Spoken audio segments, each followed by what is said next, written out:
Hello everyone, welcome to philosophy guideline. Philosophy YouTube guideline YouTube চ্যানেলে তোমাদের সবাইকে স্বাগত। আজকে আমরা আলোচনা করব দ্বাদশ শ্রেণী দর্শনের গুরুত্বপূর্ণ প্রশ্নগুলো নিয়ে, যেগুলো আপকামিং টেস্ট পরীক্ষার ক্ষেত্রে খুবই গুরুত্বপূর্ণ।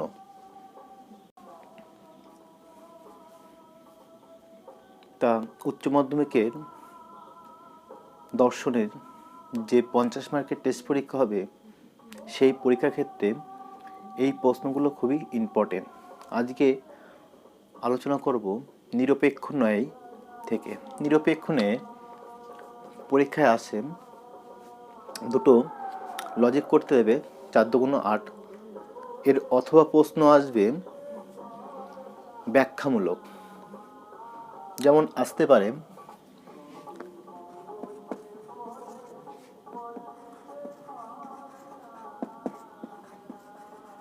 চারিপদ ঘটিত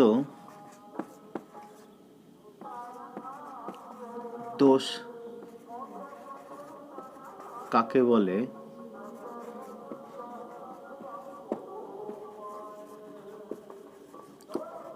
উদাহরণ সহ ব্যাখ্যা করো। 4 মার্কে আসতে পারে। যদি এইরকম প্রশ্ন আসে, চারিপদ ঘটিত দোষ কাকে বলে, উদাহরণ সহ ব্যাখ্যা করো, তাহলে আমরা কিভাবে লিখব? তাহলে প্রথমে আমরা সংজ্ঞা বলে পয়েন্ট করব, বা চারিপদ ঘটিত দোষ লিখে পয়েন্ট করব। চারিপদ ঘটিত দোষ কাকে বলা হয়? বলছে নিরপেক্ষ ন্যায় প্রত্যেকটি ন্যায় 3টি পদ থাকবে। যদি 3টির বেশি পদ থাকে, তাহলে যে দোষ ঘটে তাকে চারিপদ ঘটিত দোষ বলে। এরপর আমাদের লিখতে হবে উদাহরণ।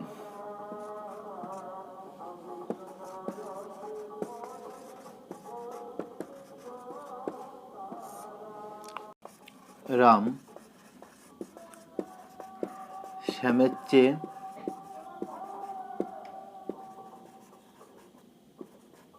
লম্বা।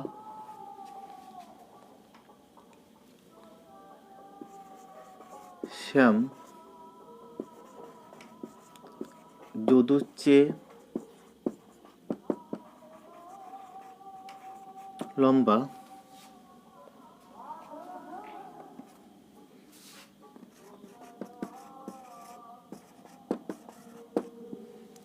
সুতরাং রাম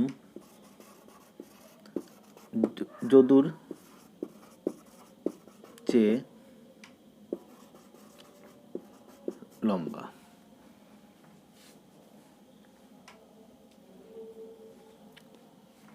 এরপরে আমাদের এটাকে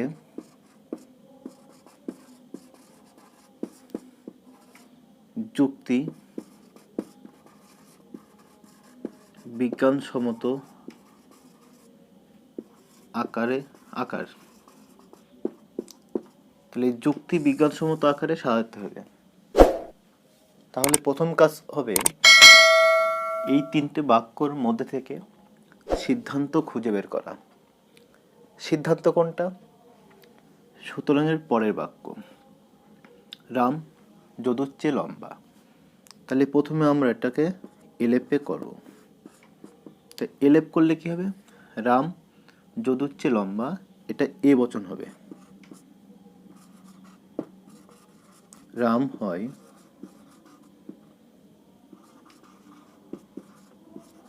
যদুর চেয়ে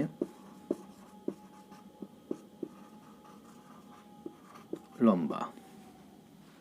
এবার এখান থেকে পেয়ে গেলাম আমরা পক্ষপদ পেয়ে গেলাম আর সাধ্যপদ পেয়ে গেলাম। এবার দেখবো রাম আর কোন বাক্যে আছে, তাহলে সেটা তার অপ্রধান আশ্রয় বাক্য হবে। দেখো, রাম শ্যামের চেয়ে লম্বা, তাহলে এটা হবে অপ্রধান আশ্রয় বাক্য। কি বচন হবে? এটা এবচন হবে। রাম হয় শ্যামের চেয়ে লম্বা। বাকি আছে কোনটা? শ্যাম যদুর চেয়ে লম্বা। এটা হবে প্রধান আশ্রয় বাক্য।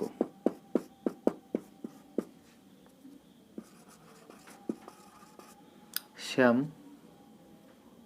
হয় যদুর চেয়ে লম্বা। তাহলে আমাদের সাজানো হয়ে গেল। এবার চিহ্নিত করতে হবে। দেখো রাম হচ্ছে এস পক্ষপদ, যদুর চেয়ে লম্বা এটা হচ্ছে সাধ্যপদ পি। দেখো শ্যাম আর শ্যামের চেয়ে লম্বা দুটো হেতুপদ, কিন্তু ভিন্ন অর্থে। দুটো অর্থ মানে দুরকম পদ হচ্ছে। তাহলে আমরা এটা লিখবো M1, এটা লিখবো M2। তাহলে দেখো নিয়মে কি বলছে যে নিরপেক্ষ ন্যায় 3টি পদ থাকবে, কিন্তু এখানে 4টি পদ আছে। একটা হচ্ছে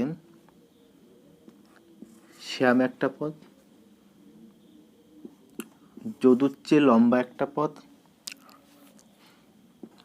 রাম 3 নম্বর পদ, আর শ্যামের চেয়ে লম্বা এটা 4 নম্বর পদ। দেখো রাম আমরা ধরেছি, যদুর চেয়ে লম্বা আমরা ধরেছি। তাহলে এখানে নিয়ম মানিনি।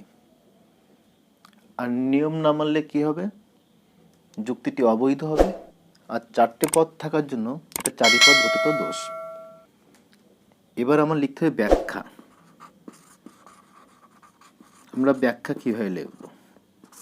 তাহলে আমরা ব্যাখ্যা লিখব এইভাবে: উপরিক্ত যুক্তিটি নিরপেক্ষ ন্যায়ের উদাহরণ।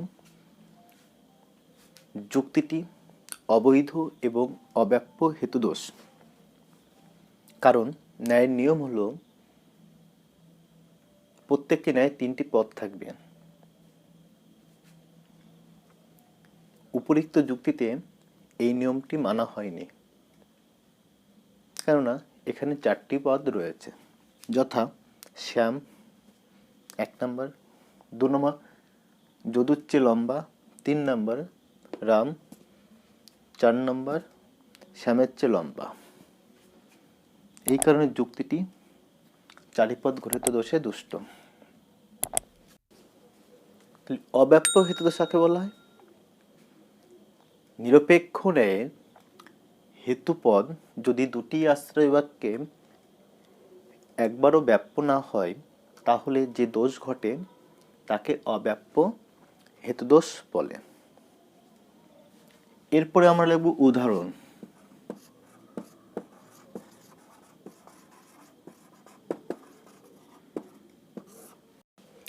উদাহরণ হবে: সে অবশ্যই ভীরু, কারণ সে অসৎ এবং কেবল অসৎ লোকেরাই ভীরু হয়। এবার আমার যুক্তি বিজ্ঞানসম্মত আকার লিখতে হবে। যুক্তি বিজ্ঞানসম্মত আকার।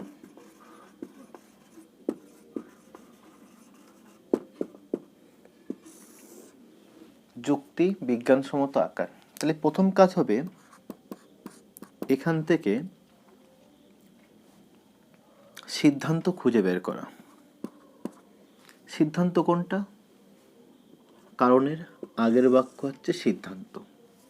সে অবশ্যই ভীরু, এটা এবচন হবে। অবশ্যই থাকলে এবচন হয়। সে হয়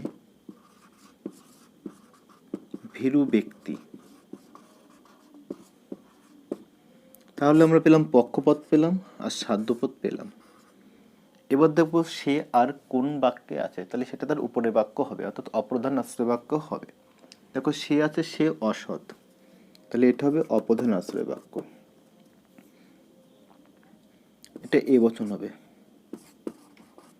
সে হয় অসৎ, আর বাকি আছে কেবল অসৎ লোকেরাই ভীরু। তাহলে এটা এ বচন হবে, কিন্তু এ বচন করার সময় বাক্যের উদ্দেশ্য আর বিধেয়পদ স্থান পরিবর্তন করবে, কারণ কেবল আছে। তাহলে কি হবে? সকল ভীরু ব্যক্তি হয় অসৎ। এবার কাজ চিহ্নিত করা। সে হচ্ছে পক্ষপদ এস, দেখবো সে আর কোথায় আছে, তার নিচে আমরা এস লিখবো। ভীরু ব্যক্তি কোথায় আছে? দেখো এখানটায় আছে, তাহলে এটা হচ্ছে সাধ্যপদ পি। আর যে দুটো আছে হেতুপদ, দেখো এখানে হেতুপদ একই আছে। এবার সাজানোর পর আমরা পরপর নিয়মগুলো অনুসরণ করব। তাহলে প্রথম নিয়ম দেখব যে দুটি আশ্রয় বাক্য নঅর্থক বচন হয়েছে কিনা। দেখো এখানে দুটো আশ্রয় বাক্য, প্রধান আর অপ্রধান আশ্রয় বাক্য নঅর্থক বচন হয়নি, তাহলে নিয়ম মেনেছে। পরের নিয়ম দেখব দুটি আশ্রয় বাক্য বিশেষ বচন হবে না, দেখো বিশেষ বচন হয়নি। এরপরে দেখবো তিনটি পদ থাকবে, দেখো তিনটি পদে আছে, না হলে M1 M2 S1 S2 বা P1 P2 হতো, কিন্তু এখানে হয়নি, তাহলে নিয়ম মেনেছে। এবার দেখবো পরের নিয়ম যে হেতুপদকে দুটি আশ্রয় বাক্যে অন্তত একবার ব্যাপ্য হতে হবে। দেখো এ বচনে আমরা জানি উদ্দেশ্য ব্যাপ্য হয়, বিধেয় হয় অব্যাপ্য। একই এ বচনের উদ্দেশ্য ব্যাপ্য, বিধেয় অব্যাপ্য, ব্যাপ্য অব্যাপ্য। তাহলে আমার নিয়ম কি বলছে?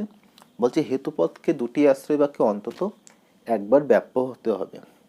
দেখো এখানে হেতুপদ অসৎ একবারও ব্যাপ্য হয়নি, তাহলে ব্যাপ্য না হলে নিয়ম লঙ্ঘন করেছে, আর নিয়ম লঙ্ঘন করলে অবৈধ হবে। যেহেতু হেতুপদ ব্যাপ্য হয়নি, ওই জন্য অব্যাপ্য হেতুদোষ। এবার ধরো মূর্তি লিখতে হবে, মূর্তি। তাহলে মূর্তি কীরকম হবে? দেখো এই যে পরপর তিনটে এ বচন হচ্ছে, এগুলো হচ্ছে মূর্তি, যে কোনো বচন হতে পারে। এরপরে আমরা সংস্থান আঁকবো। তাহলে প্রথমে কি আছে? প্রথমে আছে পি, তারপরে এম। তাহলে আমরা এখানে পি লিখবো,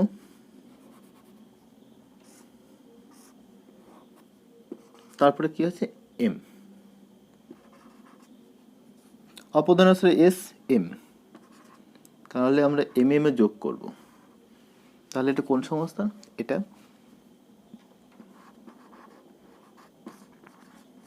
দ্বিতীয় সংস্থান।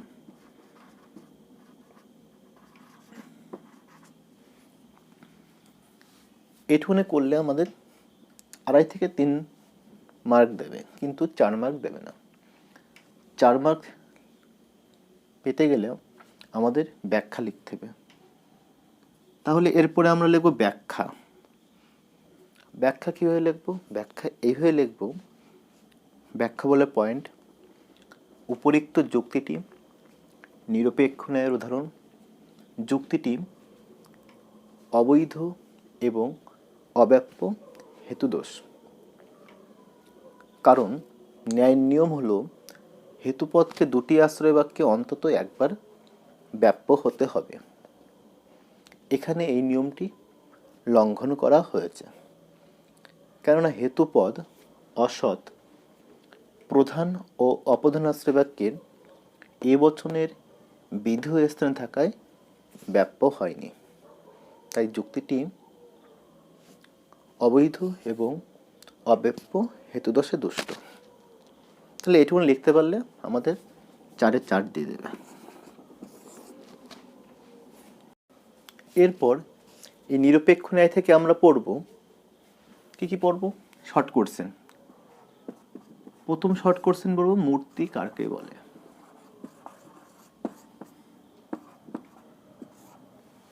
মূর্তি কাকে বলা হয়? মূর্তি হচ্ছে নিরপেক্ষ ন্যায়ের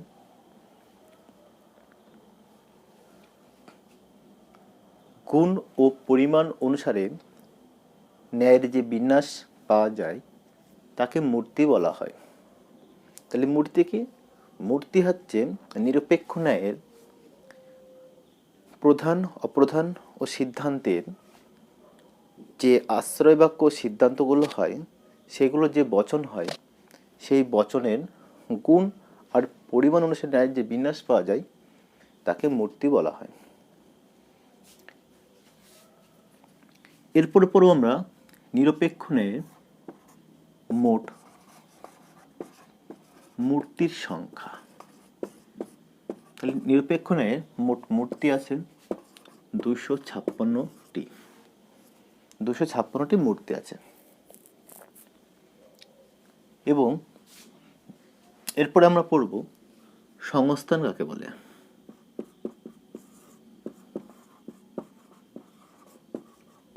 তাহলে সংস্থান কি? তাহলে সংস্থান হলো নিরপেক্ষ ন্যায়ের প্রধান ও অপ্রধান আশ্রয়বাক্যের হেতুপদের অবস্থান অনুযায়ী ন্যায়ের যে বিন্যাস পাওয়া যায় তাকে সংস্থান বলা হয়। এই সংস্থান মোট 4 প্রকার।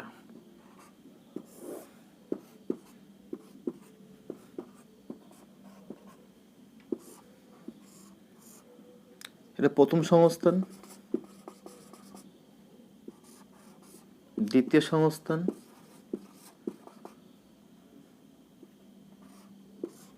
তৃতীয় সংস্থান, চতুর্থ সংস্থান। তাহলে এই মোট 4টে সংস্থান। এবার যদি প্রশ্ন বলে যে নিরপেক্ষ ন্যায়ে প্রত্যেকটি সংস্থানের মূর্তির সংখ্যা কয়টি? তাহলে প্রত্যেকটা সংস্থানের মূর্তির সংখ্যা 64।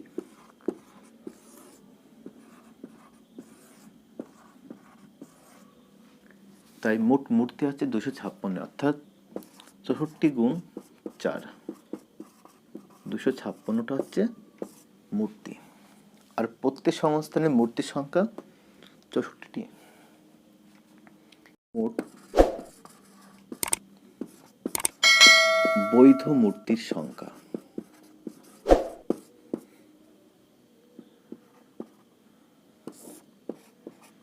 তাহলে মোট বৈধ মূর্তি হচ্ছে 19টি, অর্থাৎ প্রথম সংস্থানে 4টি, দ্বিতীয় সংস্থানে 4টি, তৃতীয় সংস্থানে 6টি আর চতুর্থ সংস্থানে 5টি।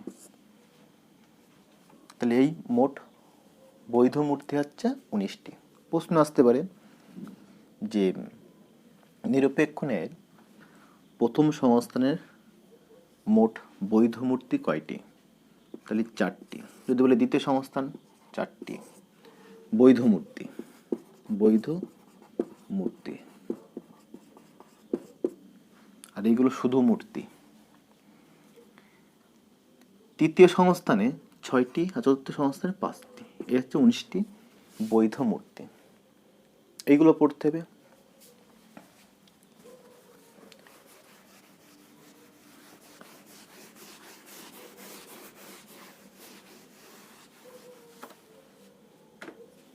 এরপরে পড়তে হবে সংক্ষিপ্ত ন্যায় কাকে বলে। সংক্ষিপ্ত ন্যায় কি? বলছে নিরপেক্ষ ন্যায় কোনো একটি বাক্য যে উজ্জ থাকে তাকে বলা হয় সংক্ষিপ্ত ন্যায়। তাহলে সংক্ষিপ্ত ন্যায় হচ্ছে নিরপেক্ষ ন্যায় যে বাক্যটি উজ্জ থাকে সেই ন্যায়কে বলা হয় সংক্ষিপ্ত ন্যায়। এরপর আমাদের পড়তে হবে ন্যায় শৃঙ্খল কাকে বলে।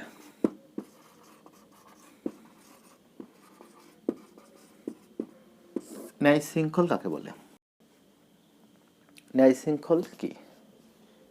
যে ন্যায় 3টির বেশি বচন দ্বারা গঠিত হয় তাকে ন্যায় শৃঙ্খল বলা হয়। এরপরে এখান থেকে আমাদের পড়তে হবে যে বিভিন্ন সংস্থানের বৈধ মূর্তিগুলোর নাম, যে কোন সংস্থানের বৈধ মূর্তি, এগুলো আমাদের মুখস্থ রাখতে হবে। ধরো দিয়ে দিল বারবার কোন সংস্থানের বৈধ মূর্তি। তাহলে প্রথম সংস্থানের বলতে পারে ফেস্টিনা কোন সংস্থানের বৈধ মূর্তি, দ্বিতীয় সংস্থানে। এইরকম প্রশ্ন আমাদের দিতে পারে। তাহলে নিরপেক্ষ ন্যায় থেকে আমরা এগুলো পড়ব। আর যারা ব্যাখ্যামূলক প্রশ্ন লিখবে না তাদের অবশ্যই লজিক করতে হবে। দুটো দিয়ে দেবে, 4 × 2 = 8। প্রশ্ন এইভাবে দেবে যে নিরপেক্ষ ন্যায় থেকে প্রশ্ন এইভাবে দেবে, নিম্নলিখিত বাক্যগুলিকে যুক্তি বিজ্ঞানসম্মত আকারে সাজিয়ে মূর্তি বা সংস্থান উল্লেখ করে বৈধতা বিচার করো। তাহলে তোমরা সবাই এগুলো ভালো করে প্র্যাকটিস করো, এখান থেকে প্রশ্ন পরীক্ষায় দেবে। কোনো যুক্তি বা ন্যায় যদি অসুবিধা হয় তোমরা আমাকে কমেন্ট করে জানাও, আমি তাহলে সেগুলো নিয়ে নতুন ক্লাস করতে পারি।